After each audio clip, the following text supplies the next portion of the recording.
여러분, 건강 이야기를 듣다 보면 마음이 먼저 불안해질 때가 많죠. 이거 먹으면 좋다더라, 누가 이걸로 좋아졌다더라 그 말 한마디에 희망이 생기기도 하고 동시에 더 혼란스러워지기도 합니다.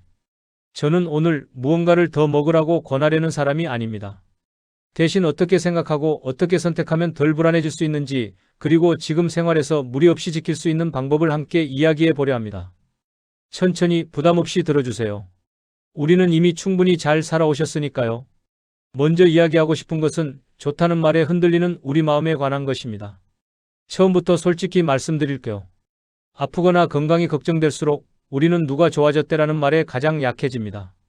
그 말 속에는 희망이 있고 살고 싶다는 마음이 담겨 있으니까요. 혹시 여러분도 그런 경험 있으신가요? 주변에서 이거 먹고 좋아졌다는 말 한마디에 마음이 쏠리고 당장 구해야 할 것 같은 조급함이 밀려오는 순간 말입니다. 그 순간 우리는 내 몸 상태보다 남의 결과를 먼저 보게 됩니다. 그런데 문제는 그 말이 나에게도 그대로 적용될지 아무도 모른다는 것입니다. 한 사람이 좋아졌다는 이야기는 사실일 수 있지만 그게 10명 중 1명인지 1000명 중 1명인지는 잘 이야기되지 않죠. 나이도 체질도 먹는 약도 다 다른데 결과만 듣고 따라하려니 불안할 수밖에 없습니다. 제가 만났던 분 중에 주변 권유로 여러 건강식품을 동시에 드신 분이 계셨습니다. 67세 김정호님이었는데요. 당시 혈압약을 드시고 계셨고 소화도 그리 좋은 편이 아니셨습니다. 이웃분이 혈당에 좋다고 하니 마음이 쏠렸고 또 다른 분은 관절에 좋다며 권했고 자녀분은 혈관에 좋다며 보내주셨습니다.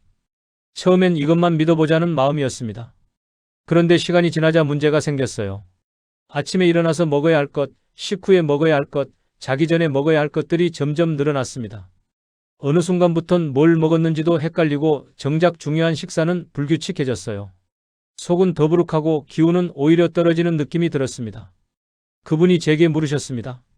이렇게 챙겨 먹는데 왜 몸이 안 좋아질까요? 그래서 제가 여쭤봤습니다. 지금 드시는 것 중에서 정말 선생님 몸이 필요로 해서 시작한 건 몇 가지나 되세요? 잠시 말을 잇지 못하셨습니다. 사실 본인이 선택한 건 하나도 없었던 거죠. 그때부터 하나씩 정리하기 시작했습니다. 현재 복용 중인 약과 겹치는 성분이 있는지, 소화에 부담을 주는 건 없는지 천천히 살펴봤어요. 결국 3가지를 남기고 나머지는 잠시 멈추기로 했습니다. 그리고 가장 중요한 것 하나를 다시 시작했죠. 바로 제때 밥 먹기였습니다. 2주쯤 지났을 때 그분이 말씀하셨습니다. 이상하게 속이 편해졌어요. 먹는 게 줄었는데 오히려 몸이 가벼운 것 같아요. 그게 바로 답이었습니다. 많이 먹는 게 아니라 내 몸에 맞는 걸 먹는 게 중요하다는 것. 그분께 제가 드린 말은 단순했습니다. 이게 좋은지가 아니라 지금 선생님 몸에 맞는지가 중요합니다. 그래서 저는 이렇게 권합니다. 남의 결과보다 내 몸의 반응을 기준으로 삼자고요. 먹고 나서 속이 편한지, 잠은 잘 오는지, 기운은 어떤지 그걸 먼저 살피자고요. 그 순간부터 건강은 다시 내 손으로 돌아옵니다. 다음으로 이야기할 것은 우리가 늘 먹는 음식에 관한 것입니다. 양파는 정말 익숙한 음식이죠. 김치에도 들어가고 국에도 들어가고 볶음에도 빠지지 않습니다. 그래서인지 이 정도는 그냥 먹는 거지 하고 넘기기 쉽습니다. 하지만 바로 그 익숙함 때문에 중요한 부분을 놓치고 있는 경우가 많습니다. 많은 분들이 양파를 손질하면서 껍질을 당연히 버리십니다. 겉면이 마르고 지저분해 보이니 쓰레기통에 바로 던져버리죠. 그런데 정작 중요한 성분은 그 껍질 쪽에 더 많다는 사실 알고 계셨나요? 안쪽 하얀 부분보다 바깥쪽 갈색 껍질에 몸에 도움이 되는 성분이 훨씬 더 많이 들어 있습니다. 또 하나 놓치는 게 있습니다. 양파를 썰자마자 바로 조리해버리는 거죠. 빨리 해야 한다는 마음에 썰고 바로 기름에 넣고 바로 끓입니다. 그런데 양파는 썰고 나서 공기 중에 잠깐 놔뒀을 때 몸에 도움이 되는 작용이 더 활발해진다고 합니다. 72세 이말수님 이야기를 하나 들려드릴게요. 그분은 평생 요리를 하셨고 양파는 거의 매일 쓰셨습니다. 그런데 어느 날 TV에서 양파 껍질이 좋다는 이야기를 들으셨어요. 처음엔 그게 무슨 소리야 하고 웃으셨대요. 하지만 마음 한구석이 계속 신경 쓰이셨나 봅니다. 그분은 평소 소화가 그리 좋지 않으셨습니다. 식사 후에 속이 더부룩하고 가스가 차는 느낌이 자주 있었어요. 병원에 가봐도 특별한 문제는 없다고 했고 나이 탓이라고만 들으셨죠? 그러던 중 양파 껍질 이야기를 듣게 된 겁니다. 처음엔 반신반의 하셨습니다. 하지만 해볼 수 있는 건 해보자는 마음으로 시작하셨어요. 양파를 손질할 때 그 껍질만 한 겹 벗기고 그 다음 갈색 껍질은 따로 모으기 시작했습니다. 깨끗이 씻어서 바짝 말렸어요. 햇볕에 이틀 정도 말리니 바스러질 정도로 마른 껍질이 됐습니다. 그걸 차로 끓여 마시기로 했습니다. 주전자에 물을 넉넉히 붓고 말린 껍질 한 줌을 넣어 약한 불에 20분쯤 끓였어요. 처음 마셔봤을 땐 맛이 좀 낯설었답니다. 양파 특유의 알싸한 맛도 있고 약간 떫기도 했죠.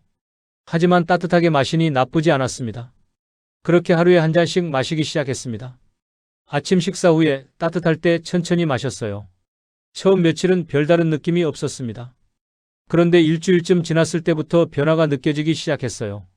식사 후 늘 느끼던 더부룩한 느낌이 조금 덜했습니다. 2주가 지나자 가스 차는 느낌도 많이 줄었습니다. 배가 빵빵하게 불러오는 일이 거의 없어졌고 트림도 덜 나왔어요. 가장 좋았던 건 식사 시간이 편해졌다는 겁니다. 이전엔 먹고 나면 또 속 불편할 텐데 하는 걱정이 먼저 앞섰는데 이젠 그런 걱정 없이 밥을 먹을 수 있게 됐습니다.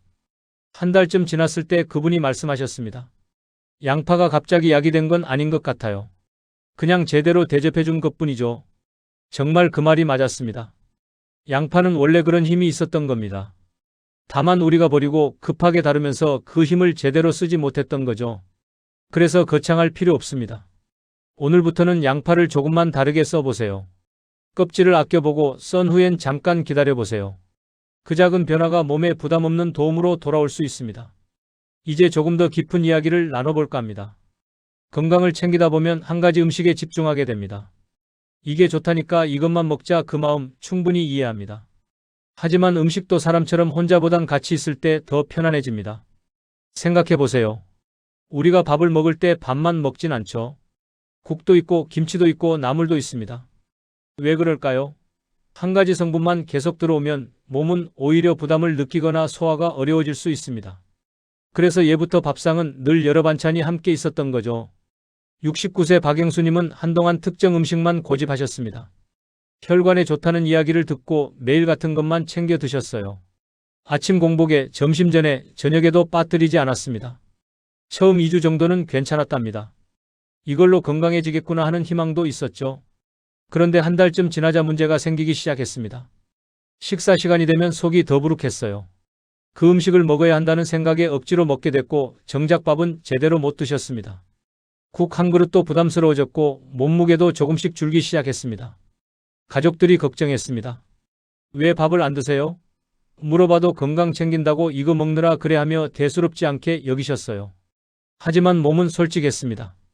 기운이 떨어지고 걷는 것도 힘들어졌고 밤에 잠도 설치기 시작했습니다. 며느리가 병원에 함께 가자고 했습니다. 검사를 해봤더니 다행히 큰 문제는 없었습니다. 다만 영양 상태가 좋지 않았어요. 특정 성분은 과하게 들어왔지만 정작 필요한 다른 영양소들은 부족했던 겁니다. 의사 선생님이 말씀하셨습니다. 좋은 것도 혼자 먹으면 독이 될 수 있습니다. 골고루 드셔야 합니다. 그 말을 듣고 나서야 생각을 바꾸셨습니다. 그동안 고집하던 음식은 하루 한 번만 드시기로 했어요. 그리고 평소 식사를 제대로 하기 시작했습니다. 밥 한 공기, 국 한 그릇, 김치 몇 조각, 나물 반찬 하나. 그렇게 평범한 식사를 다시 시작했습니다. 놀라운 일이 일어났습니다. 일주일도 안 돼서 속이 편해지기 시작했어요. 더부룩한 느낌이 사라지고 식사 시간이 기다려졌습니다. 밥맛이 돌아오니 기운도 생겼고 밤에도 잘 주무시게 됐어요. 한 달 후 다시 병원에 갔을 때 영양 상태가 많이 좋아져 있었습니다. 그분이 말씀하셨습니다. 좋은 것만 먹는다고 건강해지는 게 아니구나. 골고루 먹어야 진짜 건강해지는 거구나. 그제야 깨달은 겁니다. 혼자 애쓰는 음식은 외롭고 외로운 건 오래가지 못한다는 것을요. 몸은 싸우는 걸 좋아하지 않습니다. 균형 잡힌 도움을 원합니다. 같이 먹는 것, 나눠 먹는 것, 섞어 먹는 것이 사실은 가장 오래된 지혜입니다. 오늘 식탁을 한번 떠올려 보세요. 하나만 있지 않아도 됩니다.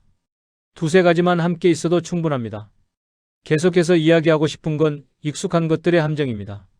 미역국, 김, 다시마, 우리에겐 참 익숙하고 마음 놓이는 음식들입니다.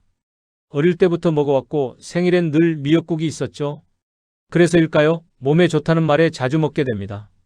하지만 바다에서 온 음식은 몸에 필요한 것도 많지만 과하면 부담도 함께 들어옵니다. 특히 연세가 들수록 많이 먹는 것보다 나눠 먹는 방식이 훨씬 편안합니다. 젊을 땐 괜찮았던 것도 나이가 들면 부담이 될 수 있거든요. 75세 최순덕님은 매일 미역국을 드셨습니다.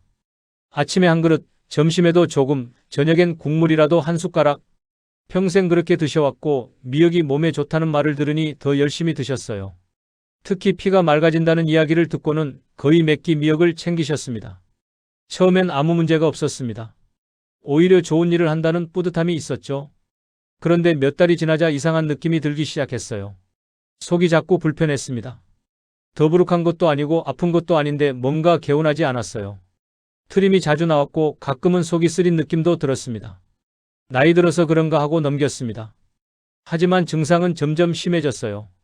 식사 후엔 반드시 속이 불편했고 밤에도 편하게 눕질 못했습니다. 소화제를 먹어도 일시적일 뿐이었죠. 가족들이 걱정해서 건강검진을 받게 됐습니다. 검사 결과 특정 수치가 평소보다 높게 나왔어요. 의사 선생님이 식습관을 물으셨고 미역을 매일 먹는다고 말씀하셨습니다. 그러자 선생님이 고개를 끄덕이셨어요. 미역이 나쁜 건 아닌데 너무 자주 드시는 것 같습니다. 조금 줄여보시죠. 그 말을 듣고 충격을 받으셨습니다. 좋은 줄 알고 먹었는데 그게 문제가 될 수 있다니. 하지만 선생님 말씀을 믿고 바로 실천에 옮기셨어요. 매일 먹던 미역국을 일주일에 2~3번으로 줄였습니다. 그리고 그 자리에 된장국도 먹고 북엇국도 먹고 콩나물국도 먹었습니다. 변화는 생각보다 빨리 찾아왔습니다. 일주일쯤 지나자 속이 한결 편해졌어요. 트림도 줄었고 쓰린 느낌도 사라졌습니다. 2주가 지나자 식사 시간이 기다려지기 시작했고 밤에도 편하게 주무실 수 있었어요. 한 달 후 다시 검사를 했더니 높았던 수치가 정상 범위로 돌아와 있었습니다. 그분이 말씀하셨습니다. 좋은 것도 넘치면 독이 되는구나. 정성이라고 생각했는데 몸에겐 부담이었구나. 이건 실패가 아니었습니다. 몸이 보내는 신호를 제대로 들은 겁니다. 그 신호를 존중하니 음식은 다시 친구가 됐습니다. 오늘부터는 이렇게 해보세요. 적게, 천천히, 자주. 매일 많이가 아니라 가끔 적당히. 그게 가장 안전한 길입니다. 마지막으로 제가 가장 좋아하는 이야기를 나눠볼까 합니다. 차 한 잔. 약도 아니고 치료도 아니지만 마음과 몸을 동시에 내려놓게 해주는 시간입니다. 요즘 건강차가 참 많죠. 이것도 좋다, 저것도 좋다, 하루에 몇 잔씩 마시라고들 합니다. 그런데 차도 욕심을 내면 부담이 됩니다. 너무 진하게, 너무 늦게 마시면 오히려 잠과 속을 불편하게 만들 수 있죠. 66세 정미자님은 오후에만 따뜻한 차를 한 잔 드십니다. 매일 오후 3시쯤 집안일을 마치고 잠시 앉아서 차 한 잔을 마시는 게 그분의 일과예요. 처음부터 그랬던 건 아닙니다. 예전엔 차를 거의 안 드셨어요.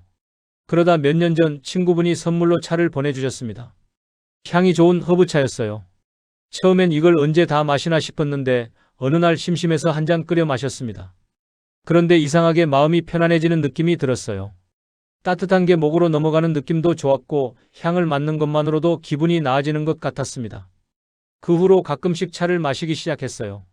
특별한 계획 없이 그냥 마음이 갈 때 한 잔씩. 그러다 보니 자연스럽게 오후 시간이 차 마시는 시간이 됐습니다. 점심 먹고 설거지하고 잠깐 쉬다가 차 한 잔 마시고 그게 하루 중 가장 편안한 시간이 됐어요. 처음엔 건강을 위해 마신 게 아니었습니다. 그냥 좋아서 편해서 마셨어요. 그런데 신기하게도 몸에 변화가 생기기 시작했습니다. 오후만 되면 쏟아지던 피로가 덜해졌어요. 차 한 잔 마시고 나면 머리가 맑아지는 느낌이 들었고 저녁까지 기운이 이어졌습니다. 가족들이 물었습니다. 요즘 뭐 좋은 거 드세요? 얼굴이 밝아지셨어요. 그분은 웃으며 대답하셨습니다. 그냥 차 한 잔 마시는 게 다예요. 가족들은 믿지 않았지만 정말 그게 다였습니다. 그저 오후에 마시는 따뜻한 차 한 잔이었습니다. 그분이 말씀하셨습니다. 차를 마시는 그 시간 덕분에 하루가 정리되는 느낌이 들어 몸보다 마음이 먼저 편해지는 것 같아요. 정말 중요한 말씀이었습니다. 건강은 몸만의 문제가 아니라는 것, 마음이 편해야 몸도 편해진다는 것, 차 한 잔이 그걸 가능하게 해준 겁니다.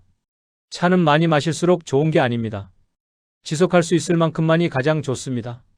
그게 평생 가는 습관이 됩니다. 오늘도 괜찮습니다. 내일도 괜찮습니다.